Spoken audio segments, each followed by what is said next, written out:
Bienvenidos y bienvenidas a Road to Performance, un podcast en el que te hablamos de cómo teoría y práctica se unen para mejorar el rendimiento deportivo.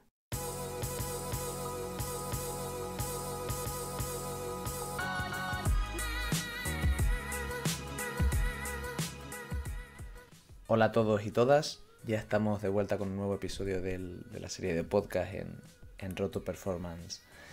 Y la verdad que muy contentos con esta entrevista.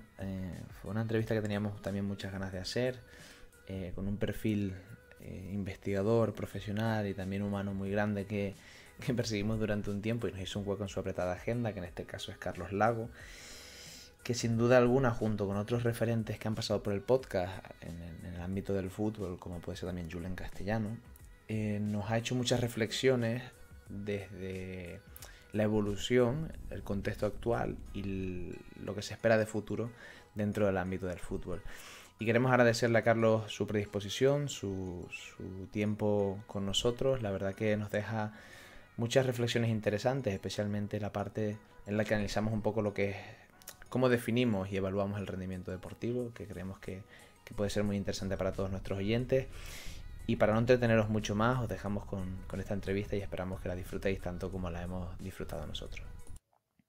Hola Carlos, buenos días, ¿cómo estás? Hola, buenos días. Pues muy bien dentro de este contexto tan extraño que tenemos. Bueno, me alegro, me alegro. Espero que esto de la pandemia esta mundial que estamos atravesando pues te haya afectado lo menos posible, que estés con buena salud. Quería preguntarte, como la primera pregunta que le hacemos a todos nuestros invitados es, para quien nos esté escuchando, ¿quién es Carlos Lago y a qué se dedica en su día a día? Bueno, yo soy un profesor de educación física. Actualmente trabajo en la universidad, soy catedrático en la Universidad de Vigo y mi especialidad es pues, el fútbol fundamentalmente y varios ámbitos dentro del fútbol. La parte de condición física, también el análisis del rendimiento y también los aspectos formativos. Y realmente mi gran preocupación o lo que ahora mismo consume la mayor parte de mi tiempo es acercar la investigación al césped. Es decir, dar recursos concretos, prácticos, que puedan ser utilizados por los entrenadores para mejorar su intervención en el entrenamiento. Creo que la investigación tiene que estar necesariamente vinculada a lo que pasa en el césped y todo aquello que se hace en la universidad debe acabar llegando a la hierba. Si no es así, yo creo que hay que dar una vuelta a la pregunta de investigación. Hmm. Bueno, de hecho, eso es una de las razones por la cual nosotros buscamos a perfiles como el tuyo para poder entrevistar, eh, que la investigación que producen bueno, los investigadores, los profesores como tú, pues bueno, pues tenga esa transferencia real y esa aplicación práctica al día a día. Y sobre eso te quería preguntar ahora. Hemos estado, pues siempre que preparamos las entrevistas, revisamos un poco la literatura que van produciendo los entrevistados y queríamos preguntarte por esta faceta tuya, es decir, cómo ha evolucionado o has comentado que, bueno, que investigas sobre o que te dedicas a varias partes dentro de la investigación, pues bueno, ¿cómo ha sido este recorrido y actualmente en qué punto te encuentras? Bueno, como siempre, los recorridos vitales o profesionales son muy individuales. Los estímulos que recibe cada uno, pues, son difícilmente comparables a los demás. A veces la vida te ofrece oportunidades que no te esperas y que te parecen muy atractivas y eso cambia el camino por el que vas. Bueno, yo cuando acabé la carrera tenía claro que me gustaba mucho la investigación, que me parecía que había mucho que aportar desde la ciencia y poco a poco, bueno, pues he invertido muchos años en estudiar, en reflexionar, porque hay una idea que para cualquier persona, para un investigador o para un entrenador es muy relevante. La experiencia no son el número de años que llevas haciendo algo, sino las lecciones que has aprendido. Si puedes estar 10 años en un equipo o en una facultad y no tienes 10 años de experiencia, tienes uno que repites, que has repetido durante 10 veces. Por tanto, mi objetivo es desde la investigación. Ahora mismo estoy absolutamente concentrado, con toda la atención puesta en proponer recursos y hacer ver que la investigación no es algo ajeno, sino que la investigación ahora mismo puede ayudarnos a entrenar mejor. A mí me gustaría insistir en una idea. Cualquier entrenador investiga en su día a día. Investiga porque detecta que en el entrenamiento o la competición hay un comportamiento o una situación que quizá no funciona como tenía. Se trata de identificar las causas, buscar soluciones, modificar algo en el entrenamiento para ver qué se produce en el partido. Eso es investigar, quizá con un soporte menos científico, pero en el fondo es lo mismo, es detectar un problema, buscar una solución, contrastarla con la práctica para tomarla como definitiva o cambiarla. Por tanto, la investigación cuando uno trabaja con personas es esencial. Ujú. Sí, yo creo que también muchas veces lo estabas comentando tú ahora, que la idea que tenemos sobre la imagen que tenemos sobre la investigación es como alguien con pipetas, ¿no? Y una bata blanca dentro de un laboratorio, pero muchas veces el método científico, entendiendo como un concepto mucho más global, se aplica en muchos entornos que no son los propios del laboratorio o propios de la universidad. Y quizás hacer llegar esto que tú bien comentas al campo, al día a día, y no solo pues nosotros, mayor parte de oyentes o a quien dirigimos este podcast son mayoritariamente preparadores físicos, pero no solo, ¿no? Sino que también otros profesionales dentro del ámbito del deporte puedan entender, ¿no? Y ordenar este método y aplicarlo, Desde que luego. es muy Yo interesante. creo que ha hecho mucho daño en el ámbito del entrenamiento y de la educación física esa idea tradicional de soy de la teórico o soy práctico, cuando parece que los que están en el césped, su conocimiento se les inocula, no sé de qué manera, y los que están fuera del césped en los laboratorios, pues no tienen nada que saber de fútbol. Yo creo que esto es un error, porque cualquier persona que está en el césped tiene que investigar y necesita pistas desde la investigación para modificar su forma de actuar y también los que se dedican más a investigar tienen que entender que lo que no llega al césped no vale. Por lo tanto, yo no creo que el debate sea esa justificación de si soy teórico o si soy práctico. Yo creo que la pregunta de verdad es, ¿lo que haces en la investigando o en el césped vale y es útil o no? ¿Haces buena investigación y buena práctica o no? Este es el debate. Ahora mismo el ámbito del entrenamiento, de la educación física, se ha desarrollado con tal magnitud es imposible que una persona que está en el día a día en el césped y entrenando sea capaz de comprender o estar al día de lo que se está investigando y cómo se modifican rutinas o formas de entrenar. Eso es generar esa generación de conocimiento se tiene que hacer en las universidades. Pero también en las universidades se tiene que entender que las preguntas de la práctica son las que orientan las necesidades de conocimiento. Por tanto, no se trata, por favor, de decidir si uno es de bata o de botas de fútbol, sino se trata de saber si lo que haces está bien hecho o no, si es útil o no merece la pena. Y eso es aplicable a los de la práctica o a los de la hierba. Por tanto, yo creo que ya hay que descartar eso. Se trata de saber si haces bien las cosas o no. Hablando ahora de esto, de esta parte de aplicación de la evidencia a lo que es el día a día en el campo, y de esto que comentas tú, de si es útil aquello que planteamos o lo que hacemos en el día a día, quería hacerte otras preguntas, porque claro, muchos preparadores físicos o incluso otros profesionales dentro del ámbito del deporte quieren aplicar a veces pues métodos científicos y ordenados para recopilar datos, tomar decisiones, etcétera, etcétera. A muchas de las personas que nos escuchan, que a lo mejor son recién graduados, y están empezando a implementar todo esto, ¿qué les dirías? ¿Por dónde se empieza a aplicar un poco todo ese background que uno lleva al césped? La pregunta creo que es muy, muy acertada y muy relevante. Bueno, yo creo que la ciencia nos puede dar conocimiento de las rutinas, de lo que hay que hacer, pero decidir qué hay que hacer en función de mi contexto es algo que depende de cada sitio, de cada equipo, de cada situación. Por lo tanto, yo creo que la labor de un entrenador, de un preparador físico, es entender el contexto y hacer un buen diagnóstico de lo que necesita. Y esto es el arte del entrenamiento, que trabajamos con personas. Y la parte donde debe intervenir la ciencia es, una vez que identificas cuál es tu problema y cómo lo puedes resolver, entonces seguro que hay unas pautas soportadas científicamente para ayudarte a trabajar en lo que tú pretendes. Bien, imaginemos que se trata, quiero mejorar la fuerza, no sé de qué tipo. Bueno, pues ya sabemos que hay justificación y evidencia científica de qué tipo de trabajo debe ser, con qué repeticiones. Lo mismo con aspectos de modificar el comportamiento, la conducta de alguien. Esto, la ciencia nos da estrategias y recursos para intervenir. Ahora bien, decidir qué rutina o qué tipo de intervención es algo que no nos puede dar el conocimiento científico, sino que nos tiene que dar esa capacidad de análisis que cada técnico tiene en su contexto habitual. Por eso, la respuesta a cada contexto concreto la tiene que dar el propio interesado. La apuesta, o una vez que decides qué hacer, ahí es el momento de buscar las soluciones que nos aporta el conocimiento científico. Muchas veces, al hilo de esto que comentas, Carlos, claro, cuando uno se plantea pues aplicar, pues, bueno, ¿cuál es la pregunta que quiero responder? ¿En qué evidencia me puedo apoyar para dar solución a esta pregunta? Muchas veces nos cegamos un poco con cómo evaluamos si lo que he hecho está bien o no.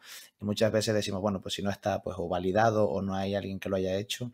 Claro, como estás comentando tú ahora, el contexto al final determinará, pues, no solo pues, la intervención en sí, sino también incluso los resultados. Por tanto, ¿cómo evaluamos si lo que hemos hecho está bien para nuestro contexto? Porque muchas veces nos dicen durante la formación, ¿no? En la universidad, tienes que buscar herramientas validadas que te ayuden a después ver que los resultados son estos. O a veces nos toca crear propias herramientas. ¿Cómo podemos evaluar si vamos por buen camino? Bueno, insisto en la idea previa. A pesar de lo que parece ahora, no se puede entrenar a golpe de paper. Nadie puede pretender entrenar mejor solo utilizando lo que se publica en revistas científicas. Es muy relevante. Nuestra disciplina es de intervención. Pero tampoco se puede entrenar ahora mismo sin conocer básicamente el conocimiento científico. Bien, ¿cómo se puede valorar nuestras intervenciones? Bueno, yo creo que hay una herramienta que se está utilizando, a mi juicio, quizá menos de lo que debiera, y es la propia opinión de los jugadores que entrenas. Mira, yo creo que cuando un entrenador diseña una tarea, nadie sabe cuántas repeticiones son necesarias, cuántos minutos hay que estar haciendo una tarea, o si realmente se ha conseguido lo que pretendía el entrenador. Esto no se sabe nunca. La única forma que tenemos de saber si el jugador lo ha entendido y domina el concepto es preguntándole. Y el jugador, si está formado en esa cultura de entender que su autoevaluación es lo que debe orientar el entrenamiento, es el que debe dar las pistas principales al entrenador. Porque el objetivo del entrenamiento es mejorar al jugador. Si el jugador es el referente que nos orienta, nos da pistas para modificar o para entender cómo van las cosas, yo creo que tiene que pasar por ahí.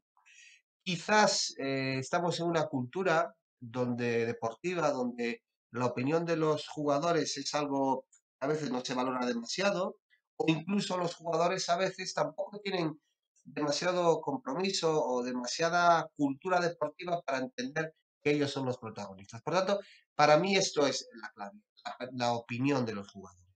Y en segundo lugar, bueno, pues yo creo que se trata, además de esta visión de los propios deportistas, de ser capaz de cuantificar tu problema, identificar qué problema tienes, medirlo y realizar mediciones sucesivas después de tu intervención. Esta cuantificación, a mi juicio, para que dé pistas interesantes, debe ser siempre coherente con la opinión de los jugadores. Si los jugadores opinan una cosa y tus datos dicen otra, yo me preocuparía sobre tus datos. Quizá la pregunta no sea adecuada. Yo creo que los datos deben soportar las percepciones que tienen los jugadores o los entrenadores de la situación. Ujú.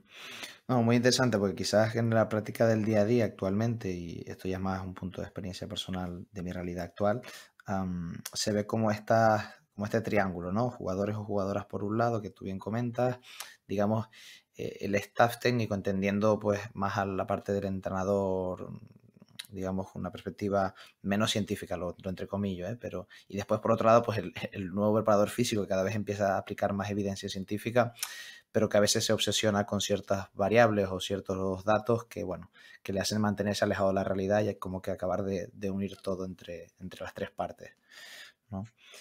Sí, hay Em, una frase que se atribuye a Einstein que es muy interesante, que dice algo así como, ah, no todo lo que cuenta debe ser contado, ni todo lo que se cuenta es lo más relevante. Es decir, a veces medimos lo menos importante. ¿Y por qué? Porque es lo más fácil.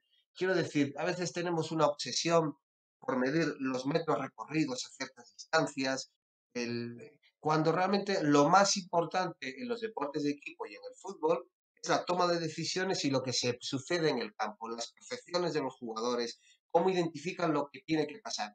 Pero como eso es difícil de medir, de cuantificar, pues nos sentimos más científicos midiendo y cuantificando aspectos menos relevantes del rendimiento, pero que nos dan una falsa seguridad de que lo que estamos haciendo merece la pena. Por tanto, yo creo que la primera gran decisión de todas las personas, de un entrenador, de un preparador físico, es entender qué es lo más relevante y qué es no tan importante. Y se trata, por supuesto, de medir, de cuantificar, de tener información, en primer lugar, de lo muy importante. ujú. No, claro, y de hecho quiero aprovechar esta pregunta, bueno, una pregunta ahora que a raíz que dices esto, claro, una vez tú te planteas empezar a entrenar y pues, al final buscas un objetivo claro, ¿no? Que normalmente suele ser ganar cuando hablamos de rendimiento deportivo, ¿por dónde empiezas? Porque claro, es como tú comentas, es decir, necesitas también argumentar, o a personas que pensamos, incluso me incluyo, ¿no? Que necesitamos argumentar pues a través de datos sencillos o de variables más sencillas que las cosas van bien o van mal, pero a la vez, pues bueno, pues está esta dicotomía que tú dices, quizás eso no es lo más relevante, ¿no? Pues lo más famoso ahora actualmente, pues toda la monitorización de los datos de carga externa, interna y demás. Claro, entonces, para ti, ¿qué es lo más importante si nos lanzamos a medir? Yo tengo cierta preocupación sobre la excesiva cuantificación de aspectos físicos o biológicos ahora mismo. Cualquier persona lo sabe en su día a día. Hay jornadas en las que te levantas y después de llevar estudiando, leyendo unas cuantas horas, te apetece seguir. ¿Por qué? Porque estás disfrutando, te lo estás pasando bien, estás descubriendo algo nuevo, estás motivado y quieres más. Sin embargo, hay otros días donde justo al empezar algo notas que no estás preparado, que no tienes la mejor predisposición, sin saber a veces por qué. Claro, decidir que estas percepciones de los jugadores, que es lo más relevante para poder aprender, está muy por detrás de decidir que hay que llegar a cierto, no se puede pasar de cierto umbral de metros en el match day -2 y que en cuanto se llega a ese umbral de metros hay que parar el entrenamiento, a mí me parece que nos estamos. Yo creo que esto es hacer algo científico del entrenamiento, dirigiendo las preguntas en el peor sentido. Volviendo a tu pregunta, yo creo que hay una idea que debemos entender todos. Ganar no se puede entrenar. Yo no puedo entrenar que el balón golpee en el poste y vaya hacia adentro o hacia afuera. O no puedo entrenar que el árbitro tome una decisión acertada, no. O no puedo entrenar que el delantero del equipo rival haga un comportamiento, un lanzamiento extraordinario y meta gol de su vida. Esto no es entrenar. Lo que es entrenable es el rendimiento, es decir, lo que depende de mí. Es entrenable entonces el plan de partido, saber qué vamos a hacer, cómo debemos hacerlo, qué valores de eficacia debemos obtener para tener éxito y que estos sean los contenidos del entrenamiento. Y esto es el concepto de rendimiento en el fútbol. Tener claro el plan de partido, saber qué elementos hay que manifestar en el juego en función de nuestro plan de partido, saber que se tienen que manifestar y además con ciertos umbrales de éxito y saber además que cuando se modifican o tenemos valores mejores o peores, eso tiene consecuencias en el resultado final. Yo creo que esta es la clave, entender la diferencia entre resultado y rendimiento y entender entre aquello que podemos entrenar y aquello que no depende de nosotros. No, me parece súper interesante esto que comentas, y de hecho es una de las preguntas más o menos que teníamos planteadas para la entrevista, porque muchas veces se confunde este concepto de rendimiento deportivo con el rendimiento físico, ¿no? Y creo que viene un poco por esta conversación que estamos teniendo de, pues medimos aquellas variables más fisiológicas, ¿no? Del jugador, o aquellas variables más relacionadas con el rendimiento condicional, entendiendo o confundiendo a veces que eso sí es sinónimo de rendimiento deportivo y quizás no es así, ¿no? Bueno, para mí esa idea de rendimiento físico en un partido es algo que no existe. Quiero decir, si estuviésemos hablando de una carrera de 1500 metros, en efecto, correr más rápido que el otro, pues es el que define ganar. Pero el rendimiento físico como tal no existe, porque no por correr más voy a tener mejor resultado, ni por correr menos que el equipo rival me va a llevar a perder. Depende de que ese rendimiento o de que esos metros recorridos me permitan llevar a cabo mi plan de partido. Es posible, en efecto, que correr demasiado poco, pocos metros, hagan que no pueda llevar a cabo el plan de partido previsto. Entonces, lo físico ha sido un aspecto que ha ido en contra, que ha reducido mi probabilidad de éxito. Pero el rendimiento físico no existe. Lo que existe es la capacidad de los jugadores para desarrollar en el césped el plan previsto. Y esto, la parte física, es el soporte que nos permite tomar buenas decisiones. Seguramente una mala condición física reduce nuestra capacidad para poder tener éxito, pero no por tener una capacidad física o un rendimiento físico extraordinario voy a ganar con más facilidad. Esto no es cierto. Por eso el rendimiento hay que entenderlo de una manera amplia en el sentido de que es específico para cada equipo, porque depende de su plan de partido. Incluso dentro de un partido puede que haya distintos momentos. En la primera parte quería una cosa, en la segunda parte otra, y tengo que seleccionar qué debo manifestar en el juego para poder tener éxito. Esto es el rendimiento. Por lo tanto, el rendimiento depende del plan de partido y de lo que quería el entrenador. Y aquí, a pesar de que esto parezca un poco ingenuo, yo creo que debemos entender que un buen entrenador no es aquel que gana, porque ganar a veces escapa de lo que tú puedes controlar o depende de los jugadores que tienes. Un buen entrenador es el que tiene un plan de partido claro, entrena bien para conseguir que se manifieste en el partido aquello que ha entrenado, consigue que sus jugadores tengan eficacia en eso que habían entrenado y lo consigue manifestar en situaciones variadas, cuando cambia el rival, cuando cambia el marcador. Puede que después acabe ganando, acabe perdiendo por aspectos de suerte, pero un buen entrenador es el que consigue un buen rendimiento, el que consigue acercar lo que sucede en el césped a lo que había previsto. Claro, te preguntábamos esto, Carlos, porque nosotros que, bueno, tratamos de leer, ¿no?, las publicaciones y sobre los deportes de equipo y ver cuáles son aquellos factores que condicionan el propio rendimiento, nos encontramos que en la evidencia científica en los últimos años se publica mucho sobre aspectos condicionales, seguramente porque sea mucho más sencillo de medir y por tanto las reflexiones finales o las conclusiones sean como más sencillas también de obtener. Pero claro, por todo esto que comentas, el rendimiento deportivo al final es multifactorial. Y la pregunta que queríamos lanzarte es, bueno, ¿cuáles son aquellos factores, así a grosso modo, que podrían definir este rendimiento? Que más o menos has empezado a hablar de algunos. Es una pregunta difícil de responder porque el rendimiento es específico de cada equipo, eh, de cada momento del partido, de cada momento de la temporada. Eh, por tanto, no es fácil decir qué es un buen rendimiento en el fútbol. Acabamos de publicar algo, un trabajo muy interesante, por ejemplo, donde se analiza los metros recorridos por los jugadores de los equipos en función de la posesión del balón que tiene ese club. Y entonces diferenciamos a los equipos en cuatro grupos. Equipos con posesión muy alta, por encima del 60%, equipos con posesión del balón bastante alta, entre 52, 53 hasta 60% en los partidos, equipos con posesión del balón medio-baja entre el 45 y el 50, y equipos con posesión del balón baja por debajo de 44-43%. Y lo que descubrimos es que, por ejemplo, los metros recorridos dependen en qué grupo estás. Cuando tienes una posición del balón muy alta, es cierto que corres menos metros. ¿Sí?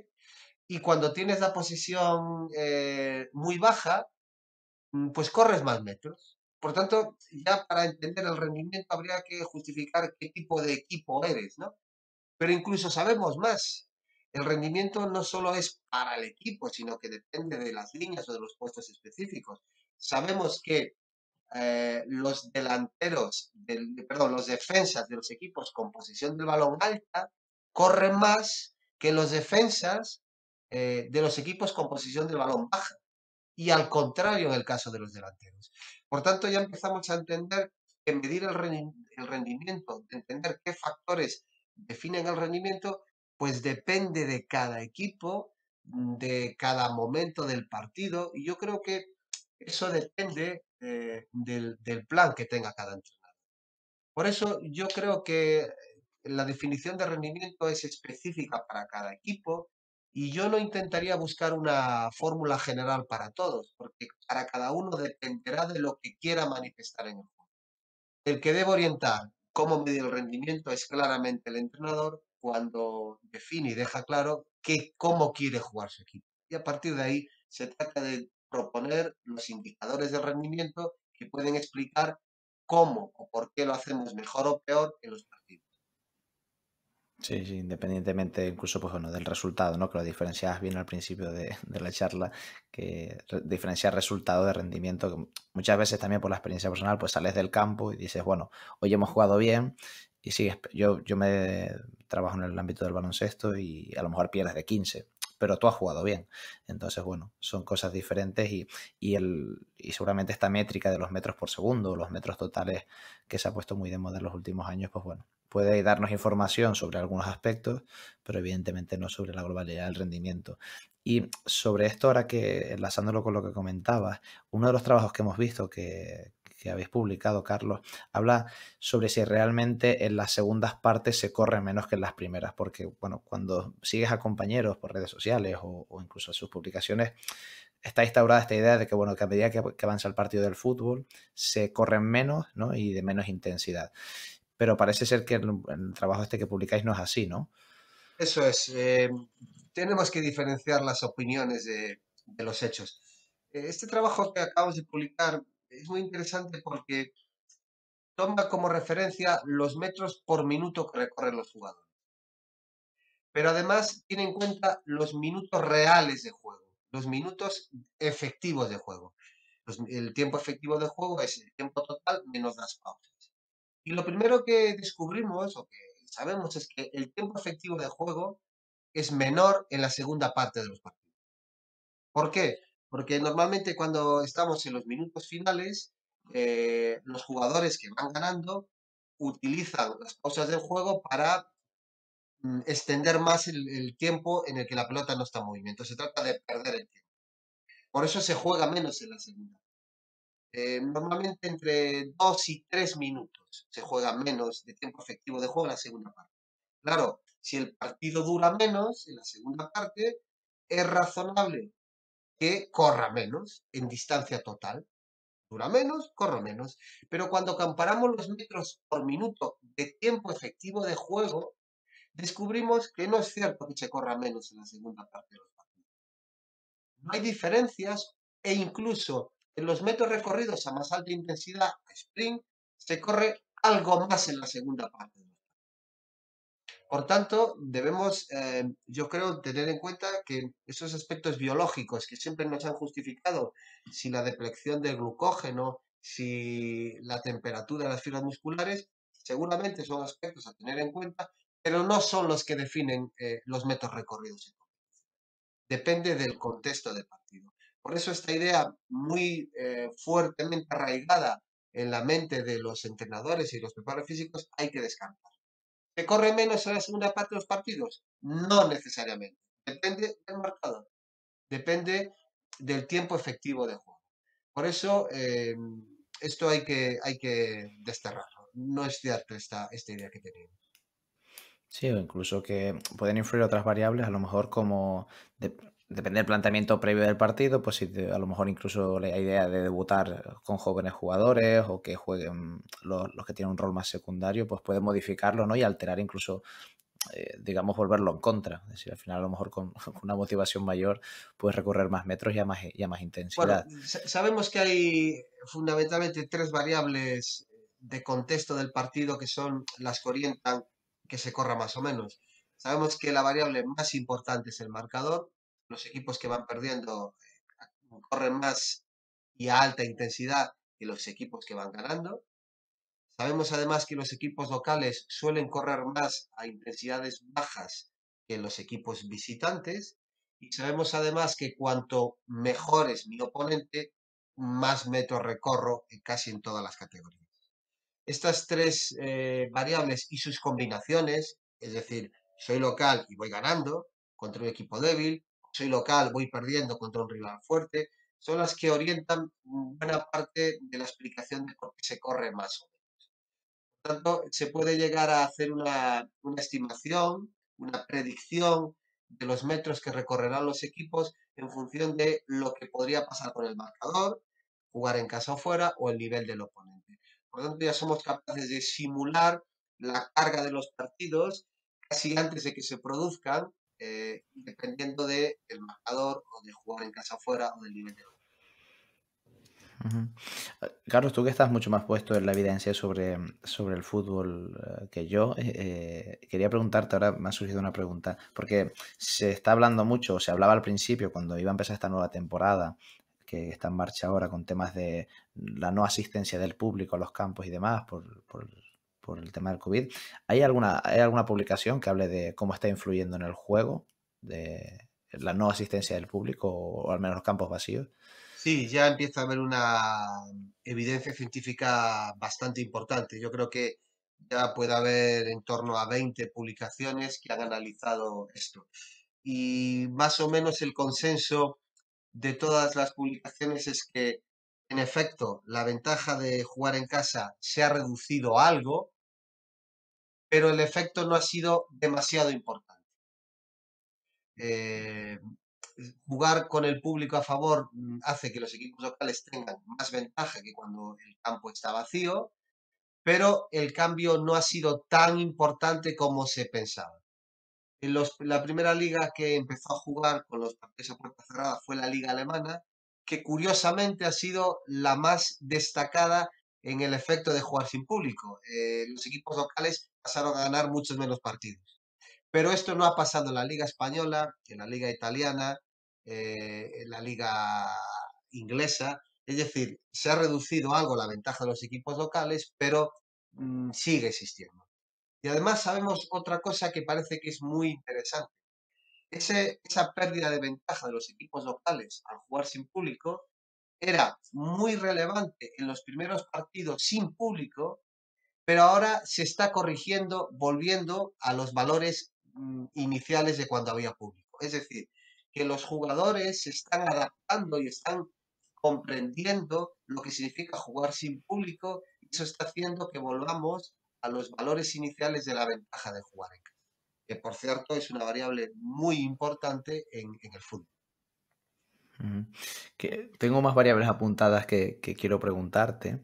Y una de ellas es, bueno, que quizás es un tema que, o sea, que desde hace ya mucho tiempo genera más polémica, y es la participación del VAR, ¿no? Del Video Assistant Referee. ¿Cómo ha impactado? Si es que realmente ha impactado, porque creo que tenías algunos trabajos sobre este tema.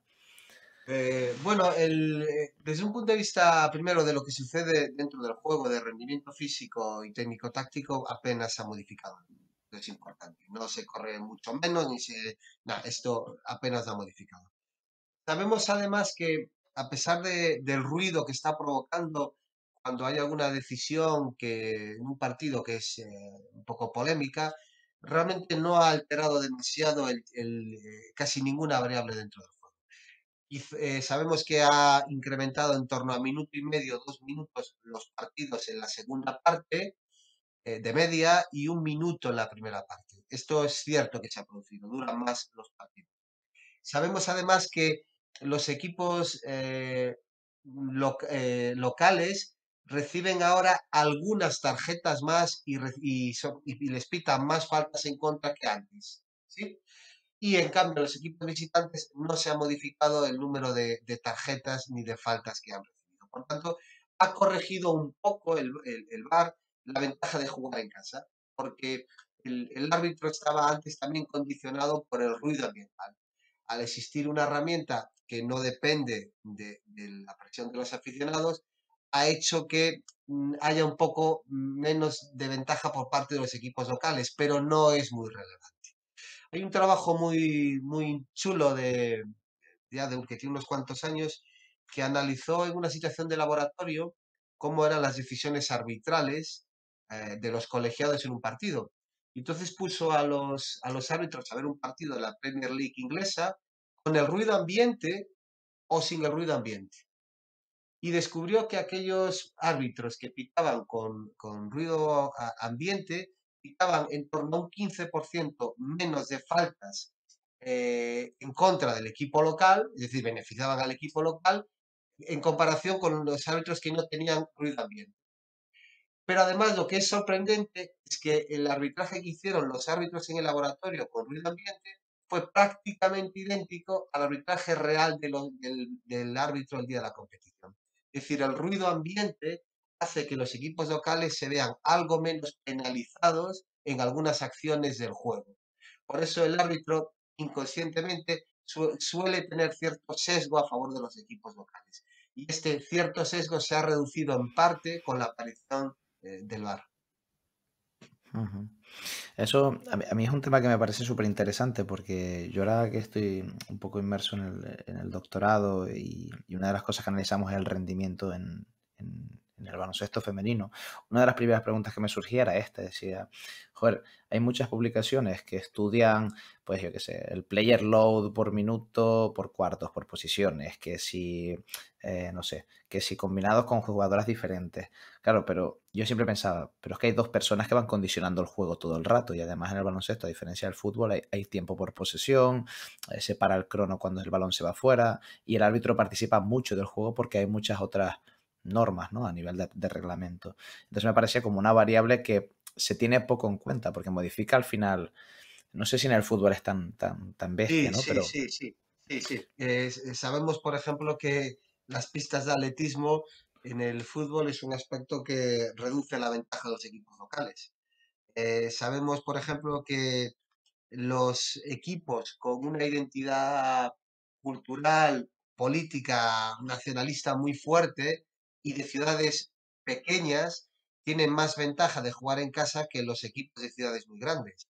Por eso, cuando se habla del efecto de jugar sin público o del VAR, pues equipos como el Eibar o el Alavés son equipos que pueden estar más penalizados que los grandes equipos como Real Madrid o Barcelona, que poco van a variar su comportamiento. Por tanto, la aparición del VAR y sobre todo jugar sin público, yo creo que sin ser una variable globalmente que vaya a decidir el campeonato, puede ser muy importante para algún caso concreto.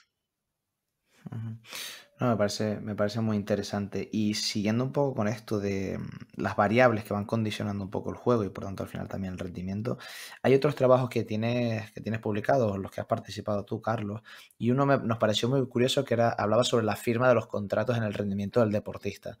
Y quería que nos contases un poco sobre qué iba este trabajo. Bueno, se trataba de dar respuesta a esa pregunta que siempre tienen los directivos, los entrenadores, los aficionados, y es que parece que cuando un jugador está negociando su contrato porque está en el último año, su rendimiento suele ser mejor que nunca porque sabe que está en el escaparate y que lo que haga en ese momento tendrá mucho que ver con su siguiente contrato. Y por el contrario, cuando un jugador acaba de firmar su siguiente vinculación con un club, entonces en esa primera nueva temporada, tras el nuevo contrato, su rendimiento baja. Bueno, nosotros verificamos esto y comprobamos que no hay un patrón claro, que no es cierto que necesariamente el año siguiente a firmar un contrato se baje mucho el rendimiento, ni por el contrario, que el último año de contrato dispare el rendimiento de los jugadores. No está claro, depende de muchas variables y sobre todo depende de los jugadores con nombres y apellidos. Depende del compromiso de cada jugador, de quién es, de en qué club está, de cuántas temporadas. Por tanto, la conclusión es que no tiene un efecto claro, ni igual siempre estar en el último año de contrato o el primer año de contrato. Depende de la persona concreta que se ve afectada. Ujú. A nosotros nos sorprendió mucho cuando íbamos revisando un poco la literatura. y los trabajos que tú has realizado, Carlos, pues ver este tipo de variables, porque no se suelen encontrar. De hecho, otro de los trabajos que tenéis publicados habla también un poco del concepto de las migraciones de los jugadores entre ligas, si se mueven de unos países a otros y el rendimiento que estos pueden tener una vez se mueven y cuánto tardan en adquirir ese rendimiento máximo del que provenían, ¿no? Y queríamos también que nos hablaras un poco de este otro trabajo. Bueno, esto es un fenómeno muy importante en el deporte profesional y en el fútbol en concreto. La migración de los jugadores es muy relevante. Ahora mismo en España el 40% de los jugadores, más o menos, de todos los equipos de fútbol son de otros países. Y sabemos que esta migración de jugadores se suele producir después, lo hemos verificado, después de buenos rendimientos de los jugadores, sobre todo en los torneos internacionales. Tener un buen rendimiento en estos momentos es un gran escaparate para salir. Y sin embargo, lo que hemos descubierto también es que cuando los jugadores van a otros países, el impacto que tienen en el nivel de su selección tarda varios años en llegar. Quiero decir, un buen rendimiento de un jugador le lleva inmediatamente a mejorar su contrato y cambiar de equipo, pero emigrar a otro país, en principio de un nivel más alto, tiene unas consecuencias más a medio plazo en el nivel de la selección nacional. Además, bueno, la migración de jugadores ahora mismo es un aspecto clave. La globalización que hay en el fútbol, la profesionalización, la ley Bosman ha provocado que el mercado sea global y los jugadores nacionales pues tienen que competir ya con jugadores de todas las nacionalidades para completar las plantillas. Ujú. No, nos pareció un concepto muy interesante sobre el que queríamos charlar contigo. Carlos, te voy a hacer dos últimas preguntas que sé que vas con un poco el tiempo justo y demás, y así lo vamos cerrando un poco la charla. Una de la parte de tu producción científica que nos ha generado un poco de interés al leerlo estas semanas es el concepto de descentralización. No sé si la traducción al decirlo desde el inglés es precisa, pero queríamos que nos hablaras un poco de este concepto. Yo creo en español, yo casi diría centralidad, se basa en entender ah, las redes que se producen entre los jugadores, network en inglés. Esas redes es cómo se relacionan los jugadores entre sí. Puede ser porque se pasa la pelota, puede ser por las distancias que tienen entre ellos y sobre todo esas distancias en movimiento, de forma dinámica. Y lo que estamos empezando a modelizar es cómo es el comportamiento dinámico de los equipos en los partidos. Porque sabemos que en los deportes de equipo y en el fútbol en concreto, la clave está en las distancias que hay entre los jugadores y el espacio que se ocupa en el campo. Por tanto, nos interesa enormemente ser capaz de cuantificar, de modelizar variables dinámicas que nos permitan entender cómo las distancias entre los jugadores, por ejemplo, entre un central y el otro, o entre la línea defensiva y la línea de medio campo, son las que definen el éxito en el partido, alcanzar un buen rendimiento.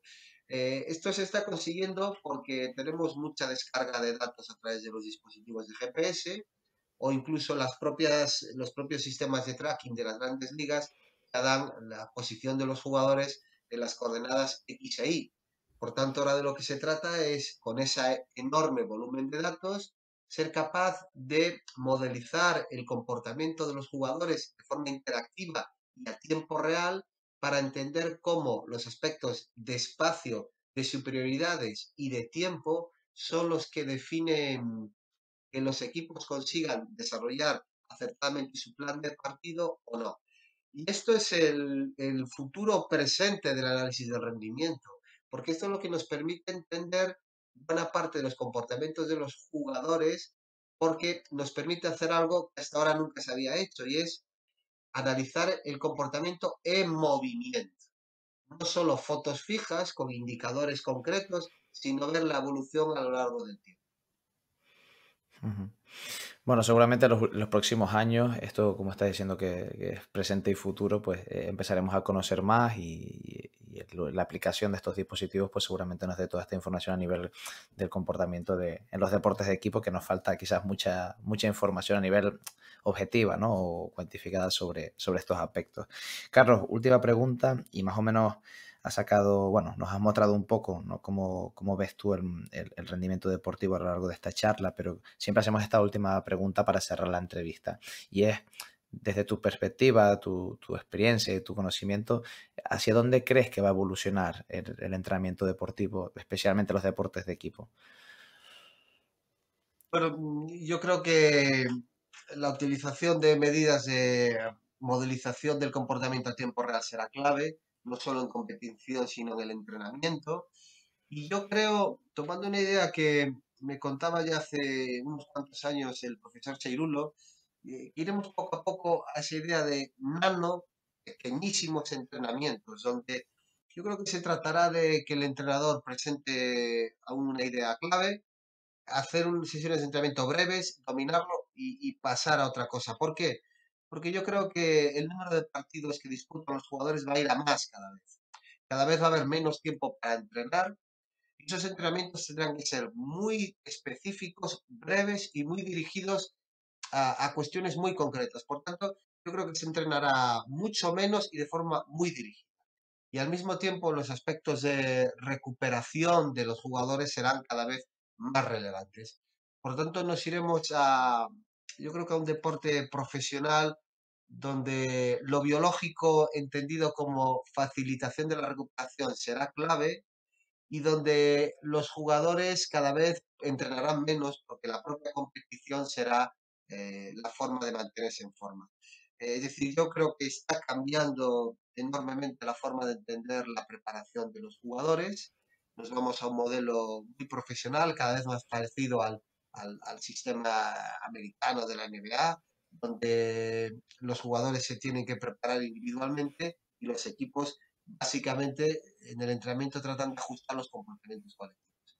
Por tanto, cada vez más partidos, menos tiempo de recuperación entre partidos, la parte biológica para ayudar a la recuperación será absolutamente determinante, y yo sospecho que esa idea de nanoentrenamientos será cada vez más relevante. Poca duración y muy específico de las sesiones de entrenamiento. Pues muy interesante esta visión que tienes de cómo irá evolucionando el entrenamiento, Carlos. Nada, agradecerte finalmente tu tiempo y tu predisposición para charlar con nosotros. Para nosotros es un placer tener a perfiles como el tuyo, tan reconocidos, y en el que nos dé tantas claves para poder seguir aprendiendo sobre esto del entrenamiento deportivo. Así que nada, mandarte un abrazo enorme, Carlos. Muchas gracias a vosotros, porque creo que es tan importante hacer cosas como que haya plataformas o personas que ayuden a trasladar lo que se va construyendo. O sea que también mi reconocimiento a vuestra labor por difundir el conocimiento, que me parece muy importante. Muchas gracias por tus palabras. Pues un abrazo, Carlos.